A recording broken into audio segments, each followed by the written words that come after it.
What's up, guys? How we doing today? TrueCrimeKing back May 9th, 2023.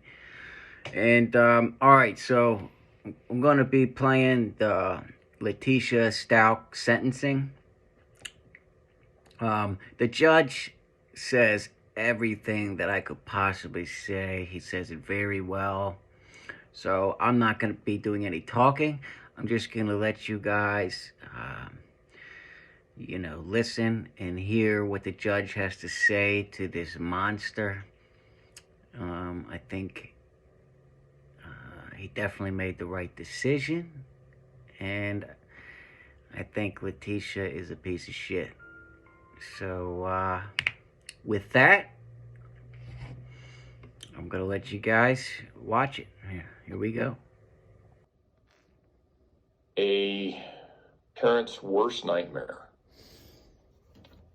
is getting a phone call letting them know that something has happened to their child.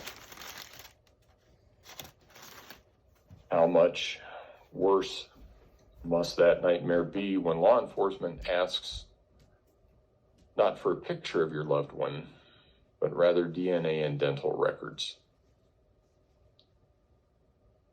I've also heard it said that one of the worst tragedies a parent can experience is to outlive a child.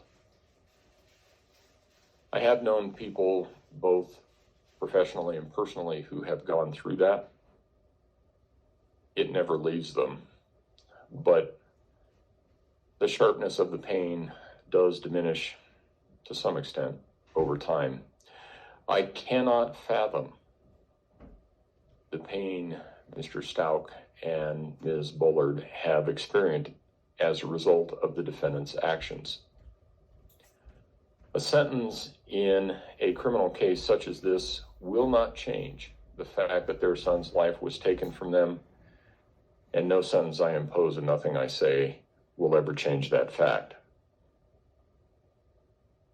Ms. Stauch, you betrayed the person you loved enough to marry. You told your husband lies and took away someone he loved.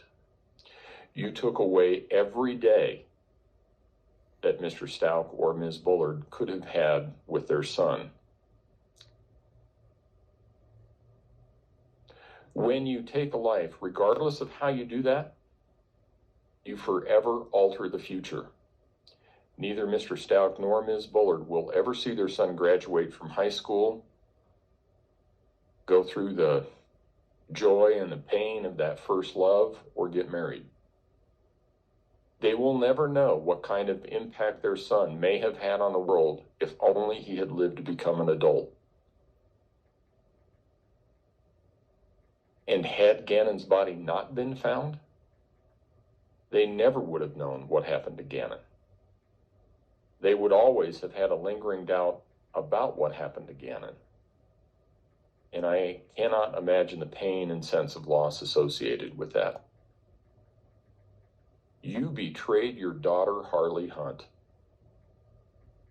I cannot imagine the emotional impact that you have had on her due to your selfish and calculated actions. This is a young woman that trusted you to put her interests above yours.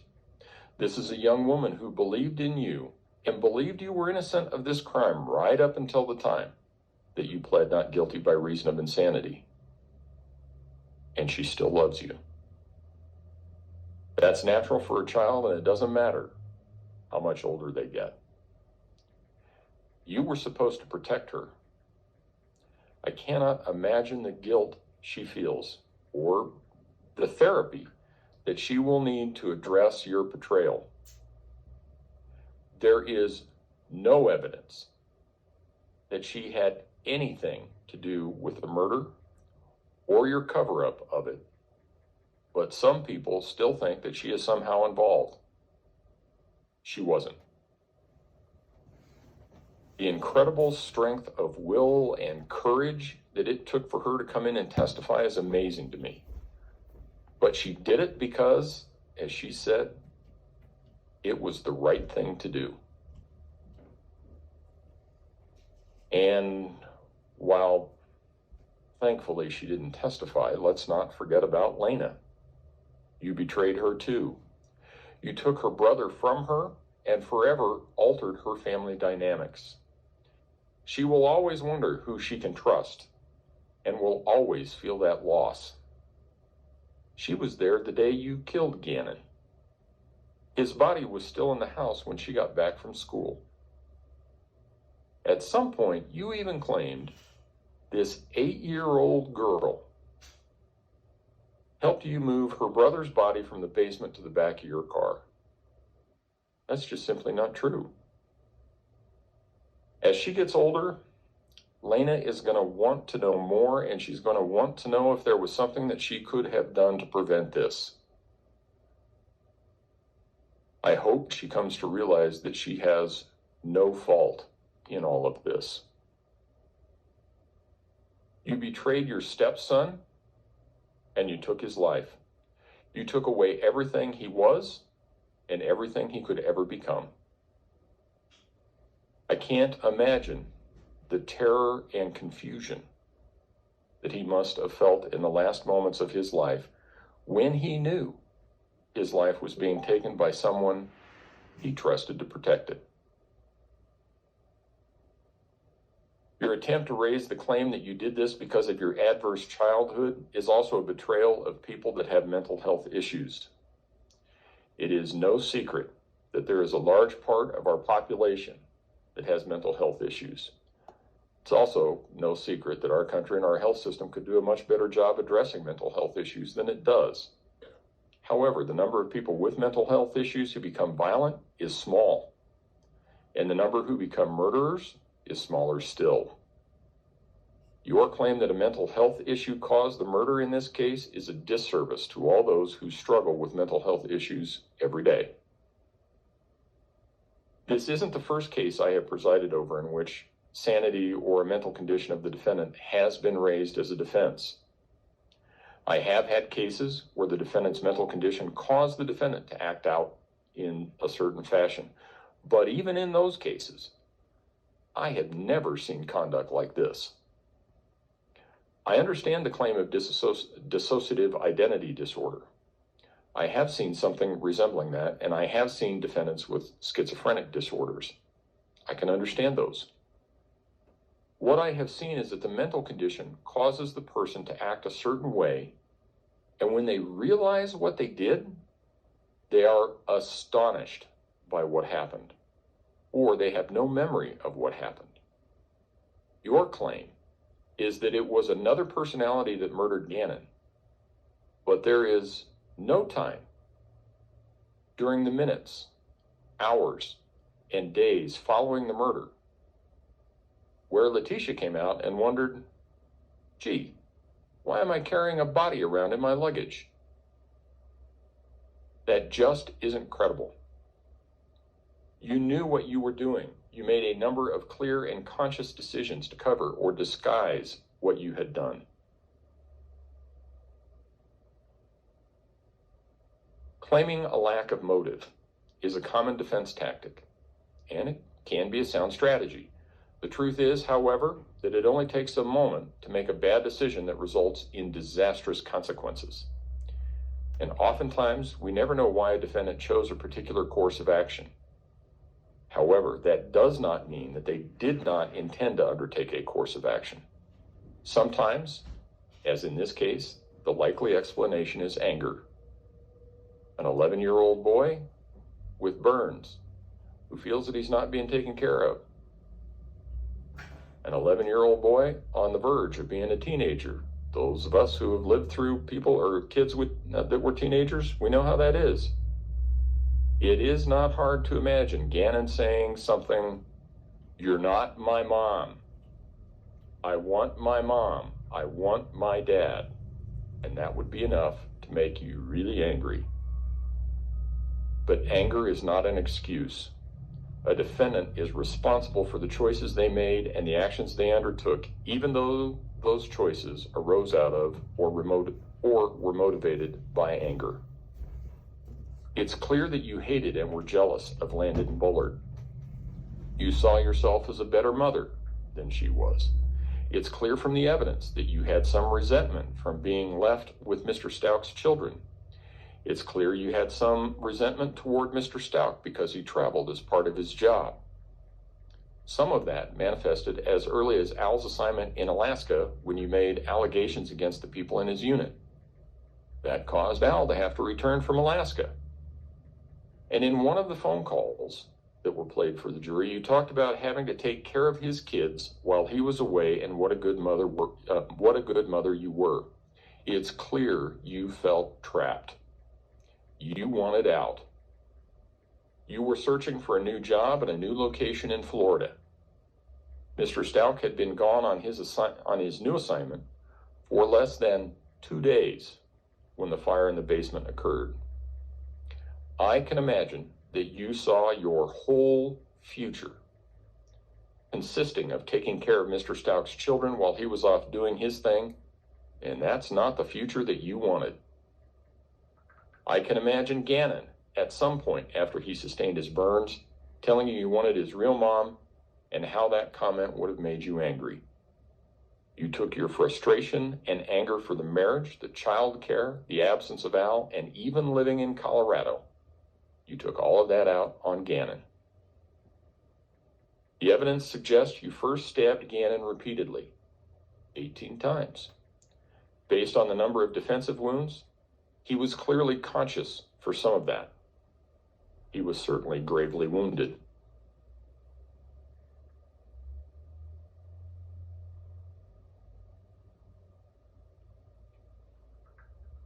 And chillingly,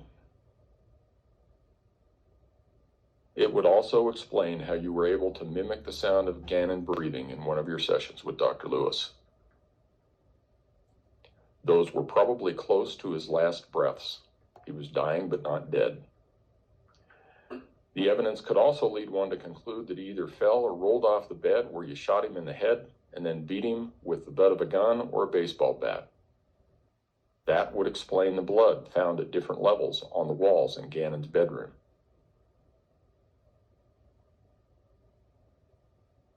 I'm also reminded of the look you had on your face when you slipped your handcuffs while being transported back to Colorado and attacked Deputy James. I shudder to think that that was probably the last thing that Gannon saw before he died. You have shown no remorse throughout this process. Instead, you've made a choice to build a web of lies. When you gave an interview to Detective Jessica Bethel on January 29 of 2020, you lied to her about Gannon running away and that he was actually taken by a guy named Eduardo. When you explained that to Detective Bethel, you said you needed to lie because you didn't want to face the consequences. You told her that you were trying to come up with a plan about what you should do. And finally, you told her you really thought you could fix this. I think that's true. You lied because you didn't want to face the consequences. You needed to come up with a plan to fix this, and that plan involved covering up what you had done. It involved lie upon lie. But you slipped up at various points and let kernels of truth escape. In one conversation with Mr. Stauch, you told him the FBI needed to close the borders of Colorado, needed to close I-95. I-95 doesn't go through Colorado. It's an interstate that runs along the entire eastern seaboard. It's also not far from where you dumped Gannon's body. When questioned by Detective Bethel, you told her that Mr. Stauch might also make up some kind of story about you coming at him with a knife. You said you would never use a knife like that. Yet Gannon was stabbed 18 times. Your actions in this case also show a very conscious attempt to avoid responsibility in this case. You started out with the story that Gannon had run away. You gave some hints that it might be related to bath salts or drug use by Gannon. You stayed with that story until you were called into EPSO for an interview. You knew they weren't going to buy the story that Gannon ran away. Then you came up with the abduction. And you stayed with some iteration of that for a long time. But all of those versions had one thing in common. You were always the victim. In one, you're beaten and raped and Gannon was abducted. In one, someone stole Gannon out of a truck in the parking lot. In another, you let someone drive Gannon to a hospital to take care of a head injury that he had after falling off a bike. In all of them, you could claim it wasn't your fault. You were just in the wrong place at the wrong time. Then you got arrested. You stuck to the story that it was someone else that took Gannon. During the hours that you spoke with Special Agent Grusing, he told you he thought sometimes good people do bad things and sometimes it's an accident. Then they found Gannon's body. Then you saw the mountain of evidence against you. And this is a mountain the size of Everest. What was your position after that? Well, it was an accident. And you, Letecia, didn't even do it. It was Maria Sanchez. You carefully crafted your new story to continue to avoid responsibility. It also allowed you to take advantage of the out that Mr. Grusing and Mr. Stauch suggested much, much earlier when they asked you if this was an accident. Now it was an accident. Your Maria Sanchez personality shot Gannon by mistake because she thought he was an intruder in a cape. Multiple personalities is not credible in this setting, as regardless of how many personalities you have, you only have one body. I have presided over cases where a mental disease or defect prevented a defendant from remembering the course of events, including the commission of the crime. Without exception, those defendants have been terrified when contacted by law enforcement because there was a period of time in their lives that they could not account for. Their body may have sustained an injury, and they don't know how it happened. They may have some new object in their house or on their person, and they have no idea where they got it from. We all have free will, and we all make choices based on that free will. The people who suffer from the mental disorder you claim are terrified because their free will has been taken from them, and they are being subjected to things and experiences they don't understand and don't have any recollection of. You didn't behave anything like that. One of the purposes is to impose an appropriate sentence for the criminal conduct that occurred. Another purpose is to punish an offender by imposing a sentence that takes into account the seriousness of the offense.